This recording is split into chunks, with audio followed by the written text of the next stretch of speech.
날마다 하나님의 말씀을 가까이 하는 모든 성도분들에게 하나님의 은혜와 사랑이 함께하길 주님의 이름으로 축원합니다. 오늘 우리에게 주시는 하나님의 말씀은 고린도전서 5장 1절에서 5절까지의 말씀입니다. 너희 중에 심지어 음행이 있다 함을 들으니 그런 음행은 이방인 중에서도 없는 것이라. 누가 그 아버지의 아내를 취하였다 하는도다. 그리하고도 너희가 오히려 교만하여져서 어찌하여 통한이 여기지 아니하고 그 일 행한 자를 너희 중에서 쫓아내지 아니하였느냐. 내가 실로 몸으로는 떠나 있으나 영으로는 함께 있어서 거기 있는 것 같이 이런 일 행한 자를 이미 판단하였노라. 주 예수의 이름으로 너희가 내 영과 함께 모여서 우리 주 예수의 능력으로 이런 자를 사탄에게 내어주었으니 이는 육신은 멸하고 영은 주 예수의 날에 구원을 받게 하려 함이라. 아멘. 지난 시간 우리는 고린도 교회의 분쟁과 교만에 대한 말씀을 함께 나누었습니다. 고린도 교회는 사람을 자랑했고 받은 은혜를 자기 자랑으로 바꾸었지요. 그들은 말은 많았지만 하나님 나라의 능력은 가지지 못했는데요. 오늘 본문부터 바울은 더 심각한 문제를 다룹니다. 바로 교회 안에 드러난 음행의 문제입니다. 그런데 바울이 책망하는 것은 죄가 있었다는 그 사실만이 아니라 그 죄 앞에서 교회가 애통하지 않고 오히려 교만했다는 점인데요. 먼저 1절 말씀입니다. 너희 중에 심지어 음행이 있다 함을 들으니 이런 음행은 이방인 중에서도 없는 것이라. 누가 그 아버지의 아내를 취하였다 하는도다. 바울은 고린도 교회 안에 있는 심각한 죄의 소식을 들었습니다. 그 죄는 단순한 실수나 순간적인 넘어진 정도가 아니었지요. 그 아버지의 아내를 취하였다는 표현으로 볼 때 아마 계모와 부적절한 관계를 맺고 그것을 지속하고 있었던 것으로 보입니다. 바울은 이 일을 두고 말하지요. 이런 음행은 이방인 중에서도 없는 것이라. 당시 고린도는 도덕적으로 문란한 도시였습니다. 많은 사람들이 곳곳에서 모이는 항구 도시였고 우상 숭배와 성적인 방종이 깊이 퍼져 있던 곳이 바로 고린도 지역이지요. 그런데 세상 사람들조차 부끄럽게 여길 만한 일이 어떻게 교회 안에서 일어날 수 있느냐? 바울은 묻고 있는 겁니다. 물론 교회는 완벽한 사람들이 모이는 곳이 아닙니다. 그래서 교회 안에도 죄가 들어올 수 있지요. 성도가 넘어질 수도 있고 공동체 안에서도 때로는 부끄러운 일이 생길 수 있습니다. 왜냐하면 우리가 예수님을 믿는다고 해서 죄의 유혹이 완전히 사라지는 것은 아니기 때문입니다. 그러나 중요한 것은 죄가 들어왔을 때 그것을 어떻게 대처하느냐입니다. 죄가 들어오는 것보다 더 무서운 것은 죄를 죄로 여기지 않는 것이기 때문이지요. 부끄러워해야 할 일을 아무렇지 않게 여기고 돌이켜야 할 일을 덮어두는 것, 회개해야 할 일을 합리화하기 시작할 때 바로 그때 교회는 정말로 위험해지는 겁니다. 고린도 교회는 바로 그 위험한 처지에 놓여 있었던 것이지요. 교회 안에 죄가 있었습니다. 그런데 그들은 그 죄를 두고 아파하지 않았던 겁니다. 죄를 죄로 분별하지 못했고 공동체의 거룩이 무너지고 있었음을 심각하게 여기지 않았던 것이지요. 사랑하는 성도 여러분, 교회는 죄가 전혀 없는 곳이 아닙니다. 다만 교회는 죄를 죄로 알고 하나님 앞에 돌이키는 회개의 공동체입니다. 우리가 거룩한 이유는 우리가 죄가 없어서가 아닙니다. 거룩하신 하나님께서 우리를 부르셨고 예수 그리스도의 피로 우리를 씻으셨기 때문입니다. 그러므로 교회는 죄를 결코 가볍게 여길 수 없습니다. 죄를 죄로 여기되 정죄의 마음이 아니라 회개의 마음으로 주님 앞에 서야 하는 것이지요. 이어서 2절 말씀입니다. 그리하고도 너희가 오히려 교만하여져서 어찌하여 통한이 여기지 아니하고 그 일 행한 자를 너희 중에서 물리치지 아니하였느냐. 바울이 더 심각하게 책망하는 것은 고린도 교회의 태도입니다. 그들은 죄 앞에서 애통하지 않았고 오히려 교만했지요. 교회 안에 심각한 죄가 있음에도 불구하고 그들은 슬퍼하지 않았고 두려워하지 않았습니다. 공동체 전체가 하나님 앞에서 마음을 찢고 회개해야 할 일인데도 불구하고 그들은 왜 도리어 교만했을까요? 많은 학자들은 그 이유로 고린도 교회가 자유를 오해했기 때문이라고 말합니다. 우리는 그리스도 안에서 죄로부터 자유하니 더 이상 율법에 매이지 않는다. 우리는 영적인 사람이 되었으니 육체의 문제는 더 이상 크게 중요하지 않다. 이런 식으로 죄를 가볍게 여겼던 것이지요. 그러나 복음의 자유는 죄를 마음대로 지어도 된다는 면죄부가 아닙니다. 복음의 자유는 죄에서 벗어나 하나님께 속한 사람으로 살게 하는 하나님의 은혜이지요. 그래서 바울은 고린도 교회를 향해 묻고 있습니다. 어찌하여 통한이 여기지 아니하였느냐? 어찌하여 통한이 여기지 아니하였느냐? 여기서 통한이 여기다는 말은 깊이, 아주 가슴 깊은 곳으로부터 애통한다는 뜻입니다. 마치 죽은 사람을 두고 슬퍼하듯이 죄로 인해 무너진 영혼과 공동체를 두고 아파해야 한다는 것이지요. 따라서 교회가 죄 앞에서 가져야 할 첫 반응은 무엇일까요? 그것은 분노와 정죄가 아니라 먼저 애통, 하나님 앞에 애통하는 것입니다. 주님, 우리 가운데 이런 죄가 있습니다. 주님, 저희 공동체를 다시 거룩하게 세워주십시오. 이러한 애통함이 있어야 합니다. 죄 앞에서 애통하지 않는 교회는 결국 죄에 익숙해지기 마련이지요. 처음에는 마음이 불편합니다. 그런데 반복해서 덮어두다 보면 점점 무뎌지기 마련이지요. 처음에는 죄라고 느껴졌던 것이 어느 순간, 에이, 그럴 수도 있지 뭐, 라고 생각하게 됩니다. 그렇게 죄에 익숙해지면 결국 교회는 거룩을 잃어버리는 것이지요. 거룩을 잃어버리면 복음의 능력 또한 희미해집니다. 사랑하는 성도 여러분, 하나님께서 원하시는 교회는 죄가 없는 척하는 교회가 아닙니다. 죄를 숨기고 포장하는 교회는 더더욱 아니지요. 하나님께서 원하시는 교회는 죄 앞에서 애통할 줄 아는, 눈물 흘릴 줄 아는 교회입니다.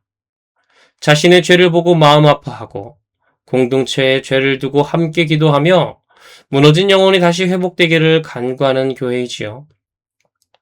죄 앞에서 마음이 아프다는 것은 아직 하나님을 두려워한다는 뜻입니다. 죄 앞에서 회개하고 싶은 마음이 드는 것은 아직 성령께서 우리 안에서 역사하신다는 증거가 됩니다. 그러므로 죄 앞에서 우리는 절대 교만하지 말아야 합니다. 나는 괜찮다. 이 정도는 이해해 주시겠지? 이런 마음이 가장 위험합니다. 죄 앞에서 교만한 공동체는 무너지지만 죄 앞에서 애통하는 공동체는 회복의 길로 나아갑니다.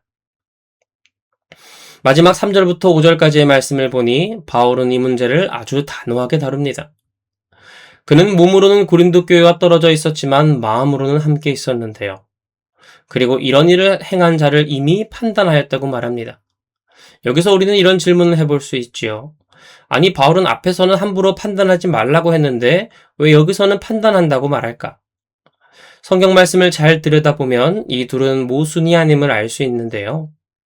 앞선 고린도전서 4장에서 바울이 금했던 판단은 사람의 마음과 동기를 마치 내가 하나님이 된 것처럼 단정하는 성급한 판단이었습니다. 그러나 오늘 본문 고린도전서 5장에서 나오는 이 판단은 분명하게 드러난 죄를 죄로서 분별하는 교회의 권능, 교회의 책임을 말합니다. 교회는 사람을 물론 함부로 정죄해서는 안 되겠지요. 그러나 분명한 죄를 사랑이라는 이름으로 방치해서는 더더욱 안 됩니다. 바울은 주 예수의 이름으로, 주 예수의 능력으로 이 일을 행하라고 말합니다. 이 말은 교회의 권징이 사람의 감정으로 하는 일이 아니란 뜻입니다. 누군가 미워서 누군가를 밀어내는 일이 아니고 망신을 주기 위한 일이 아니라는 거지요.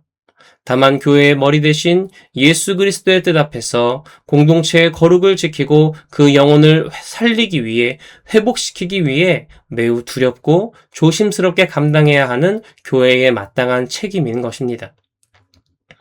그래서 5절에서 바울의 표현은 매우 강하게 나타나는데요. 이런 자를 사탄에게 내주었으니.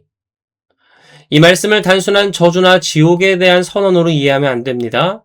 문맥상 이것은 교회 공동체 안에서 쫓겨나는 엄중한 권징을 뜻합니다. 그 사람이 죄의 심각성을 깨닫고 회개하도록 하는 가슴 아픈 조치이지요. 그래서 바울은 그 목적을 분명하게 말합니다. 영은 주 예수의 날에 구원을 받게 하려 함이라. 여기서 나타나는 교회의 권징은 그 목적이 멸망이 아니라는 겁니다. 오히려 회복입니다. 사람을 버리려는 것이 아니라 도리어 죄를 깨닫게 하여 회개하게 하고 마침내 주님 앞에서 구원의 길로 돌아오게 하려는 것입니다. 이것이 참된 사랑이지요. 사랑은 언제나 부드러운 말만 하고 죄를 덮어주는 것이 아닙니다. 진정한 사랑이란 그 영혼이 죽어가고 있을 때, 무너지고 있을 때, 아프더라도 죄를 죄라고 말해주는 겁니다. 물론 이것은 함부로 해서는 안 되겠지요. 교회의 권징은 감정적으로 이루어지면 안 됩니다. 사람을 부끄럽게 만들기 위해서 사용되어서는 더더욱 안 되지요. 그러나 그렇다고 해서 교회가 거룩을 포기해서도 안 되는 겁니다. 왜냐하면 교회는 우리 주님께서 피로 사신 그리스도의 교회이기 때문입니다. 교회는 사람들의 친목 모임이 아니고 거룩한 그리스도의 몸이지요. 그리스도께서 자기의 피로 사신 거룩한 공동체입니다. 그러므로 교회는 죄를 방치할 수 없습니다. 죄를 죄로 분별하고 애통하며 회복을 위해 기도하고 필요할 때는 두렵고 떨림으로 거룩한 책임을 감당해야 합니다. 참된 사랑은 죄를 방치하는 것이 아니라 회복을 위해 거룩한 책임을 감당하는 것이기 때문입니다. 사랑하는 성도 여러분, 오늘 본문은 우리에게 죄를 가볍게 여기지 말라고 말씀합니다. 교회 안에도 죄가 들어올 수 있습니다. 그러나 교회는 죄를 덮고 자랑하는 공동체가 아니라 죄 앞에서 애통하며 회복을 구하는 공동체입니다. 바울은 고린도 교회의 큰 죄악 앞에서 단호했습니다. 그러나 그 단호함의 목적은 미움이 아니었지요. 그 영혼이 주 예수의 날에 구원을 받게 하려는 사랑이었습니다. 이것이 바로 복음의 마음입니다. 예수님께서도 죄를 가볍게 여기지 않으셨습니다. 주님은 우리의 죄를 대충 넘어가신 것이 아닙니다. 우리의 죄가 가볍지 않았기 때문에 십자가가 필요했습니다. 우리의 죄가 심각했기 때문에 하나님의 독생자 아들이 피 흘려 죽으셨습니다. 그러므로 우리는 죄를 결코 가볍게 여길 수 없습니다. 그러나 동시에 절망하지도 않습니다. 그리스도의 십자가 안에 회복의 길이 있기 때문입니다. 오늘 우리 안에 죄를 가볍게 여기는 마음이 있다면 주님 앞에 애통하기를 원합니다. 누군가의 죄를 정죄의 눈으로 보기보다 그 영혼이 회복되기를 위해 기도하는 우리가 되기를 원합니다. 그리고 우리 교회가 주님의 피로 사신 거룩한 공동체답게 죄를 덮지 않고 은혜로서 하나님의 구원을 구하는 교회가 되기를 소망합니다. 죄를 자랑하지 말고 애통하는 교회, 정죄가 아니라 회복을 구하는 교회, 그리스도의 십자가 은혜 안에서 다시금 거룩을 향해 나아가는 저와 여러분이 되길 주님의 이름으로 축원합니다. 이 시간 말씀을 기억하며 함께 기도하기 원합니다. 할렐루야, 은혜와 사랑이 많으신 주님, 하나님, 오늘 고린도 교회의 모습을 통해 우리 자신을 돌아보게 하여 주시옵소서. 자신들 안에 세상에서도 감당치 못할 죄를 짓고서도 죄를 죄로 여기지 않고 우리는 은혜 안에서 자유하다 말했던 어리석게 방종했던 고린도 교회의 모습이 오늘 우리의 모습은 아닌지요. 이 시간 우리가 하나님 앞에 겸손히 나아가길 원합니다. 회개하길 원합니다. 애통하길 원합니다. 비록 우리는 부족하고 죄 앞에 연약하나 죄가 아닌 것으로 여기지는 것이 아니라 죄를 죄로 여기고 죄를 가지고 하나님 앞에 애통하고 회개하며 하나님 앞에 나아가는 우리가 되게 하여 주시옵소서. 하나님만을 붙들고 하나님만을 의지할 때 하나님 그리스도의 몸된 피로 사신 교회로서 그 죄를 가볍게 여기지 않고 나를 위하여 피 흘리신 예수 그리스도의 보혈의 공로를 힘입어 하나님께 담대히 나아갈 수 있는, 그리하여서 날마다 거룩을 향해 나아갈 수 있는 우리 모두가 되게 하여 주시옵소서. 그 죄 앞에서 때로는 교회의 권징이 우리의 감정적인 말보다는 사람을 살리기 위한 것이 되길 원합니다. 사람을 살리기 위해 그 사람의 영혼을 살리기 위한 사랑의 마음이 우리 안에 싹 틀 수 있도록 하나님 함께하고 인도하여 주시옵소서. 모든 것 주님께 맡겨드립니다. 감사드리며 이 모든 것 살아계신 예수 그리스도의 이름으로 기도드립니다. 아멘.